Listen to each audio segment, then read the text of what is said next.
Hello, in this video I would like to respond to the question, why won't God heal amputees? If you go onto the Why Won't God Heal Amputees website, you will see a certain line of reasoning that they use to show their point, which I would like to respond to. What they say in a nutshell is, first, that the Bible teaches that if one has enough faith, then God will have to answer that person's prayers. Second, that certainly there has been an amputee with enough faith to have their prayers for healing to be answered. Third, this person was not healed. Fourth, or therefore, God doesn't exist. Now for the Christian, he or she may see right off the bat the problem with point number one. In fact, this type of theology is straight out of the Word of Faith movement, or name it and claim it. And this theology has been quite discredited from within Christianity. Yet, this is the erroneous interpretation of the Bible, which makes up one of the two main pillars of the argument for God not existing by the why doesn't God heal amputees group. Now, some of the verses they quote are, like, for example, from Matthew 21:21, John 14:14, Matthew 7:7, and so forth. For example, in John 14:14, Jesus says, "If you ask anything in my name, I will do it." Or in Matthew 21:21, "If you believe, you will receive whatever you ask for in prayer." Now, it's interesting that on their website, what we do not see are verses that give us conditions for having our prayers answered. For example, James chapter 4 verses 2-3 reads, "You do not have because you do not ask God. When you ask, you do not receive, because you ask with wrong motives, that you may spend what you get on your pleasures." And in 1 John 3:21-23, he says, "We have confidence before God and receive from Him anything we ask, because we obey His commands and do what pleases Him. And this is His command, to believe in the name of His Son, Jesus Christ, and to love one another as He commanded us." We have other such verses in the New Testament in 1 John 5:14, John 15:7-8, John 14:13, John 15:16, and Matthew 7:9-11, which reads, Jesus says, "Which of you, if his son asks for bread, will give him a stone?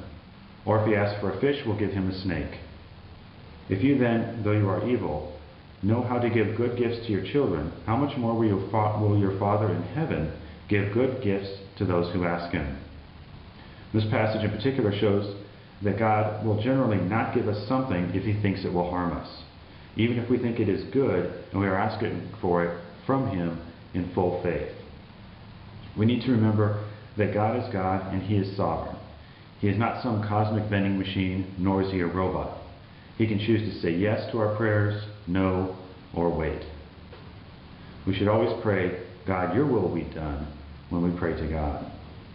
James 4:13-15 says, "Now listen, you who say, today or tomorrow we will do this, today or tomorrow we will go to this or that city, spend a year there, carry on business and make money. Why, you do not even know what will happen tomorrow. What is your life? You are a mist that appears for a little while and then vanishes. Instead, you ought to say, if it is the Lord's will, we will live and do this or that." Now, these two sets of verses do not contradict each other, because the Bible is meant to be read as a whole, not just a verse here or a verse there, cherry picking whatever fits what kind of theology you want to create. So in looking at answered prayer, we can see biblical reasons why God will not answer someone's prayer. Now next the video asks, why is this particular healing missing? Why do we not see this type of miracle in the world today? And there are at least, different responses. I'd like to give 4 possible responses right now. One is that technically you could say that the amputated arm or leg is healed. And the bad, infected, or diseased part has been removed, and what is left is healed. And so in that sense, there's nothing left to be healed. Second response, in a similar line, is that one could say that while the amputee will not be healed on earth, he or she will, 100% for sure, guaranteed, be healed in heaven for a believer. Now this may sound like a cop-out to some, I understand, but remember that within the Christian worldview, all people will continue to exist after they die and will exist forever. And not to be flippant, But if we kind of look at it, pull back and look objectively at the situation, if one lives for 80 or 90 years as an amputee, but then lives for all the rest of eternity in a glorified, perfect body, is that really so bad? It's not at all part of the Christian worldview to say that this life is all there is and that there's nothing more awaiting us after we die.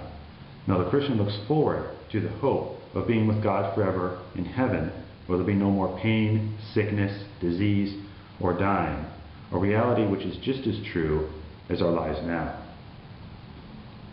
Third possible response is that we need to remember that miracles, biblically speaking, miracles by definition are rare. It's not the norm.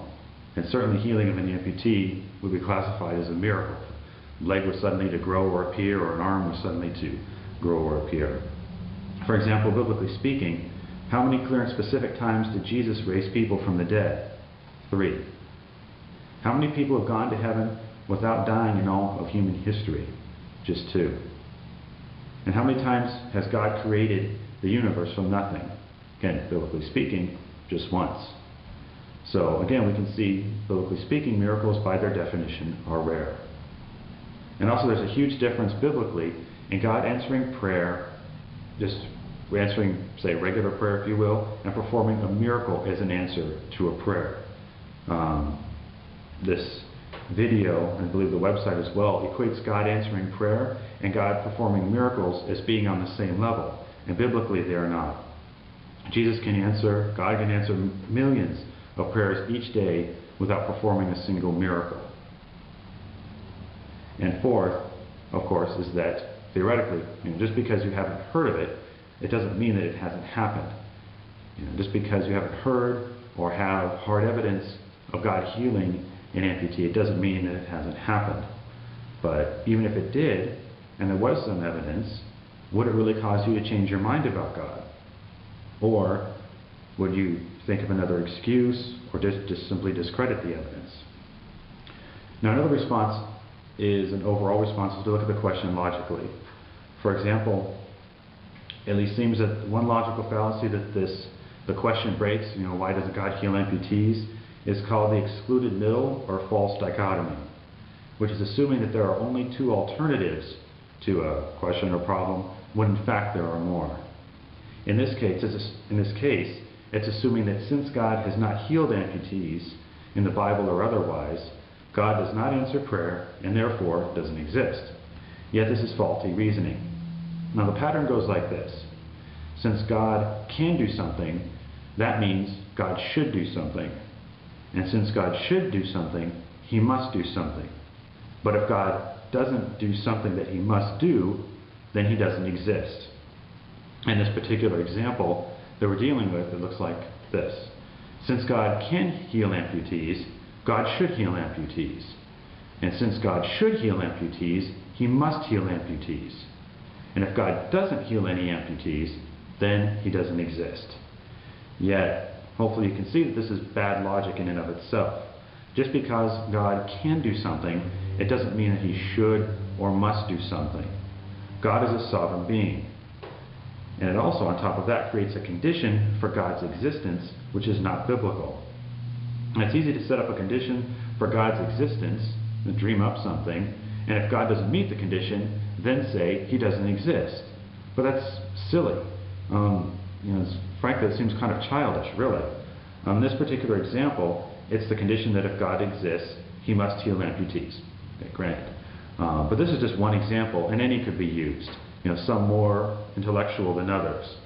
For example, you could say that if God exists, He should cause my computer to float in the air in 10 seconds. Granted, not a very intellectual example, but it's basically the same type of reasoning. It's the same type of setting up an argument or condition for God's existence. Now, God could do this. Biblically speaking, God could cause my computer to float in the air, in 10 seconds. And I could have enough faith in Him to do this. Yet, 10 seconds will pass, computer won't lift up off the table, therefore, God doesn't exist. Ha ha. And again, we can dream up any type of different example. Again, some more intellectual than others. But the problem is setting up an example for God's existence which is not biblical.